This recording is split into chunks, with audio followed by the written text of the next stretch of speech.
5 gabay para sa masayang buhay. The first one is free your heart from hatred. Magpatawad ka, huwag ka magtatanim ng sakit ng loob.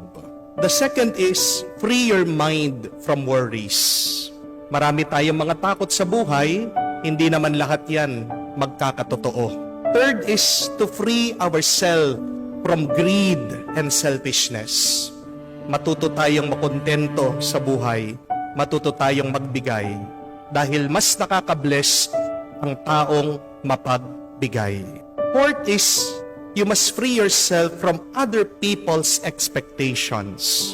Kailangan nating tanggapin, hindi lahat ng tao magugustuhan tayo. Pero dapat, wag nating ikisama ng loob yun. Not everybody will love you, but that's okay. Accept that, be happy. And number 5, we must free ourselves from sin.